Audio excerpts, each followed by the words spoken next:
Hey everyone, welcome to Max's Fearless Youth, where we prevent substance abuse and suicide through the arts. My name is Liam, and this is, Hi, I'm Cosmo. and today we're really just going to be interviewing each other and getting to know each other more, and so you guys get to know us too. Um, Yeah. because this is about the arts, I wanted to ask how you got into the arts. Um, Honestly, pure childhood exploration. Mm-hmm. My family has a very extensive creative background. Like personally, I know that my the ones who came before me used to write a lot of poetry. They were Mm-hmm. also Yeah. very into photography. Okay. So I was exposed to that growing up. And then there were like a few artists here and there, but Mm-hmm. my main focus was like film and TV. Mm-hmm. What did you like about film the most? Would you say? The freedom behind it, honestly, like being able to tell a story that like keeps people like visually hooked in. I know one of my favorite movies personally is Labyrinth. Mm-hmm. That was the thing that kind of started it all for me. So I know yesterday you said you were into acting. Is that what you Yeah. said? Yeah. Is that something you want to do in the future?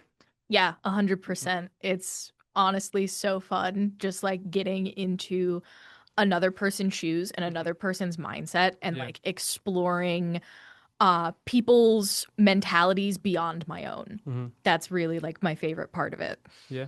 Have you gotten any opportunities so far? Yeah. Yeah. I've done things in like local theaters Hmm. and that's been really fun and a couple of workshops. Oh, So, nice. Is there anyone that you idolize out there? um I have various artistic idols. I know that one of my first was David Bowie though. Mm-hmm. In terms of like fashion, I was like Yeah. really into like some of his like makeup looks and like what he was wearing Mhm. that, has inspired me to get a little outlandish with my personal style. And I know earlier you said you watch a lot of YouTube. Is there anyone on YouTube that you also that inspires you that Hmm. I would have to say probably in terms of style, Mm-hmm. historical YouTuber Casro. Mm-hmm. Okay. They have some really good outfits that are like either from the time period or loosely based on the time period. So I'm like, yes. Um, so yesterday, you had mentioned you're trans, correct? Yeah. What was it like? I say, what was it like during transition? Did you have any was there anything that affected everything during it, or Um, Honestly, my transition is I would say different to some people because I don't like to present traditionally masculine yeah? like some trans men do. Mm-hmm. I mainly like dressing femininely and like Mm-hmm. having my hair long. Yeah. It's just what's comfortable to me and there's more fluidity Yeah. in it. But I wouldn't say there's anything that like really impacted me through it. It was just kind of one of those things where it's like when you know, and so you just like go full throttle with it because that's Yeah. who you are. Yeah. Of course. So, what's the first piece of art that really impacted you as a person? When I started going to this local comic book shop, Hmm. and just like seeing all the comics there, it was really awesome. I thought it was so cool, and the art was amazing. And later, when I started watching movies, I thought the art of that was also really good. Hmm. And yeah, If the internet didn't exist, where would you be pulling inspirations from instead? ooh, say maybe books. That could be a Yeah. thing. What about you? Honestly, I'd probably be pulling inspirations from like old fairy tales and Mm-hmm. like nature and like trying to put my own spin on it. Mm-hmm. I know that dark fantasy is like Mm-hmm. a really popular trope right now and I really mess with it because I remember growing up reading like the Brothers Grimm and stuff. Yeah. Did you have any favorite fairy tales growing up? Favorite fairy tales? I mean, when I was younger, I would always tell my mother that I wanted to grow up and be a princess. Hmm. Although now I'm like, do I really want to be like trapped in a tower though? Yeah. Or like waiting for someone to come and save me? Hmm. So it's more so like, I don't know, if I were a princess, I would hope to just like make things better for my Hmm. subjects.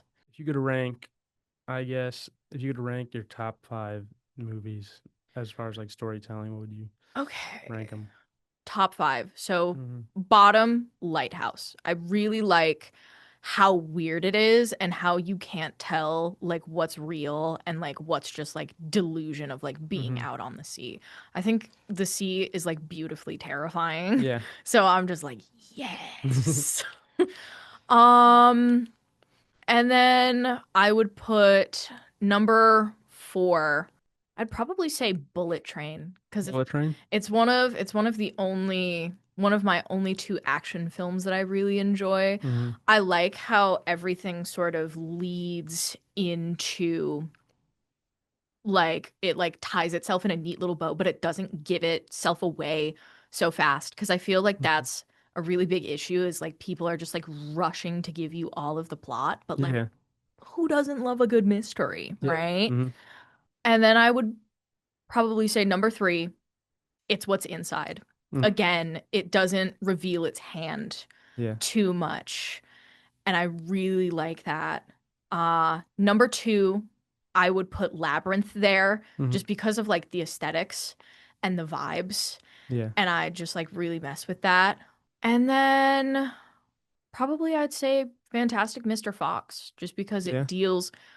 it's one of those family films where it deals with like not only adult subject matter, but Hmm. like you can break it down in a way that like children are also able to understand Yeah. it. Yeah. And like I just have a really deep appreciation for those movies. Hmm. I know that you mentioned earlier that like you Hmm. write. Yeah. So like what do you write exactly? Um, Recently I haven't written a lot because I work a lot, so I'm not, Yeah. just finding the time. But I try and write, scripts. I want to get better at like writing in script formats. Okay, Um, okay. and I try and find like, projects to be a part of and kind Mhm, of write off of that. I haven't really written like an original script. I've always kind of like written off of something. Um, mhm. but I mean, that's very good practice though, hmm. is like getting into it. Cause I mean, if you think about it, like old Renaissance painters, they used to copy um artworks so that they could get better and then eventually they'd move on with the skills that they had learned from that and they would make something unique and beautiful. What was your last acting gig? Last acting gig was this local project for the musical of Sunset Boulevard. Mm-hmm. That was really intense. Yeah. We had over 30 people, Wow. including the crew, which all had to be back there. Hmm. And I made some great friends out of Hmm. it though.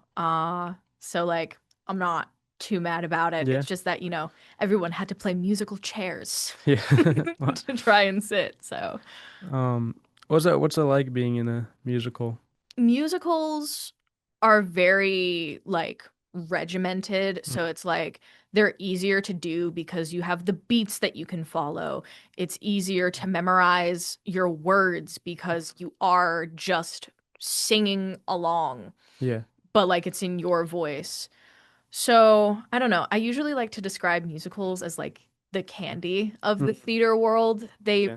really don't end up having like a grounded message, Hmm. at least in my personal opinion. It's usually just like, hey, look at this fantastical thing and this fantastical thing. Hmm. And look, I'm just going to shove all of this creative color in your face. And then you're going to walk out and you're going to be like, that was great. And then you're going to reflect on it and you're going to be like, what did I take away from that? With making them, I'm sure there's like a lot of like pressure to it rather than, making a film just because it's not like you can do like multiple takes. It's kind of. Yeah, no, where that, I mean, that's also the fun of theater Hmm. is how it varies. Hmm. So, I mean, like you could have someone accidentally slip up and Yeah. say like a word wrong Mm-hmm. that, they didn't say the previous night, or like they had to ad lib something. So the words Yeah. are a little different.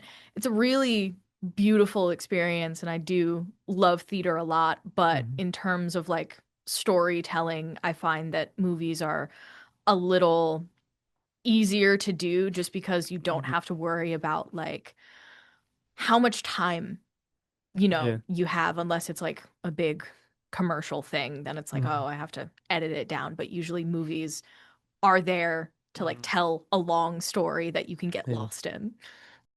If you had more free time, what kind of script would you want to write? Like in terms of like a story and stuff? Um, I'm into a lot of like superhero fiction, so maybe Okay. something along the lines of that. And maybe like a story that, you know, one of those stories that has like a hidden meaning. Um, and then maybe horror too, I'd say. Ooh, okay. Do you like watching movies in a theater like when they're new and they come out, or are you more of like a watching it on a platform type of person? I like to personally watch it like at Hmm. home because Yeah. I feel like, I mean, there's a lot that can go on in a Yeah, theater that's that's like true. really uncomfortable. And like also, it's a little too loud for Yeah, that's my true. personal tastes, but like, damn, the food is good. Yeah, yeah, yeah. My thing is I think I like watching it in the theater just for that experience, you know. Yeah, it's Um, it's definitely something. It bonds people together. hmm. Yeah. So, yeah. I feel like after COVID, a lot of people stopped watching in the theater. I remember like I think in maybe like 2022, there'd be times where the people I went to go see a movie, we were the only ones in the theater. Um, and it's not as doesn't happen as much anymore, but you know. Yeah. What got you into writing? Um, I don't know. I started in middle school. I didn't really write. Mhm. I was just drawing comics. Yeah. But the more I did the comics, I realized I'd probably be better if I had a script for them. And then, going into different projects, like sometimes I apply for projects and I get to see these people's scripts that they made of their own, which is really cool too. That's So, awesome. What would you say is like your favorite comic that you've done? um, one my first ever comic series, which I unfortunately stopped doing. Hmm. It had a total of it went up to like I had like 60 issues. I was in Ooh. middle school. It was called Stickman Adventures, and it followed this main character Max, Hmm. and it was just him going on adventures. He ended up like getting powers and stuff, and he was like fighting pirates and stuff and all other kind of cool things. That's awesome. Yeah, What's one movie that you think everyone should see? I think this movie it came out recently. Or not, well, not recently. It came out in 2023. I think Hmm. it's a really good movie. It's by Wes Anderson. It's called Asteroid City, and is probably one of my favorite movies of I all time. watched that. That's a really good one. Let me think. I honestly don't know. Every movie has its own resonance with Hmm. people. Everyone has their own personal taste. So I feel like to just recommend like one movie for everyone to watch as a whole would be unfair because Hmm. Yeah, there's so many great stories to yeah, yeah, tell. So I think it just depends on your own personal interests. yeah. That's true. I just have the final question I have. If you could give a message to the audience, if they're, whatever they're passionate about, what advice would you give them if they're like, feeling down, unmotivated? What would you say? Life is about taking risks. If you never take risks, you never get anywhere. Who cares about the mistakes that you make? It just makes you more knowledgeable in your craft, and it helps you expand your insight into what you're doing. None of humanity has gotten anywhere with just perfectionism or always doing it right. I mean, what do you think the first person was doing when they were trying to invent a wheel? They probably had a square at first until they sanded it down. So keep on doing what you love because it is what you love. It's important to you, it's important to who you are as a person, your inspirations. Go for it. Seriously, go for it. You'll be happier in the long run. And if you decide to do something else that makes you even happier, by all means, do so. Have no shame in who you are as a person. Everyone is different, and that is completely okay. Thank you guys for watching. Hope you guys enjoyed, and stay tuned for our next episode. Thank you so Bye. much for your time.